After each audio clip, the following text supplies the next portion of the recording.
uNkulunkulu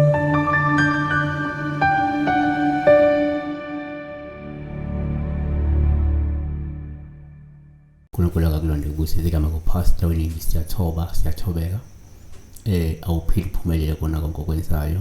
Inamba isenze kuphela uma ungumlandeli kusonela ekseni yapha ntambama. Iphutha lokungifonela ungozigaba ungalenzi. Uma ungifonela noma ngabe uyangitexta ke makwenzelwa ngitexta awukwazi ungozigaba but usichaza wena igama uchaza into osekufuna ukusizakala ngayo sihlelo dabeni sindlule yabo. Namhlanje sibheka la uVerse Nice amen. Ngabe kuchazana ukuthi ke uPhuphu ushonile. So he dreamt of himself dead. He saw himself as a dead person, as a corpse, as a deceased. Yabona? Oh mashayisi ngesimanje. So naku kwesingakusho la uPhuphu ushonile uphupha ungasekho kulomhlaba. Kungasho into ezintathu noma ezine. Number 1 ngokujwayelekile uma uPhupha ushonile kuwuphawu oluhle. Uma ushonile luvama ukukhomba impilo enhle futhi ende nokululama uma ukuthi umuntu osuke egula. Sikhule thina lokungazalwa ngikhule kunaleyo notion noma perception noma lowo mbono ukuthi uma uPhupha ushonile noma umuntu uPhupha ushonile usazophila isikhathi eside, usazophila kahle. Uma ugula uzolulama.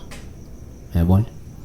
Amakhosi esibili chapter 20 verse 6 ngiyakwenezela izinsuku zakho iminyaka eyi15 ngikophule wena nalomuzi esandleni senkosi yase-Asiriya.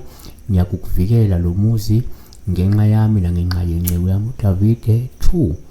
Kwesinye isikhathi uma uPhupha ushonile kuyaba uphawu olubi uma ukuthi ushonile ngoba lungabe lukhomba la ukuthi ngafanele wena ulinde uthandaze ngoba ke unesitha noma unezitha ezizama ukukuthwebula.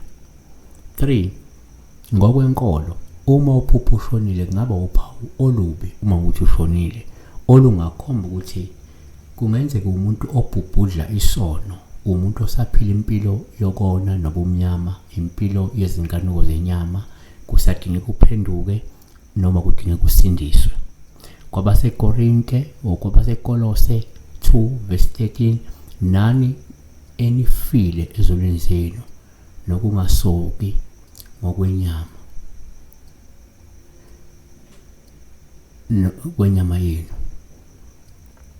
KwabaseKolose 2 verse 13 nani enifile ezonweni zenu nokungasoki kwenyama yenu. KwabaseRoma 6 verse 8 kepha uma safa kanye noKristu siyakholwa ukuthi ke siyakuphila futhi kanye naye.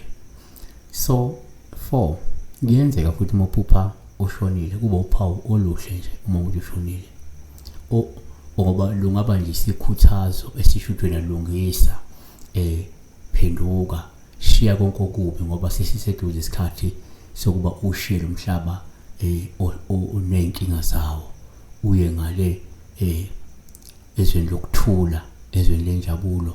Yabona? Amakhosi esibili chapter 20 verse 1 ngalezo nsuku uHezekiya wagula wayephansi kokufa. Kwafika kuyo Isaiah umprofeti indodana kaAmose wathi kuye usho kanje uJehova uthi ke iyalela indlu yakho ngokubuya kufa awukusinda. So esibheka la uPhupha ushonile ungasho into ehlukahlukene. Yabo? Siyabonga. Be blessed. Kuleka kuyo Jesu.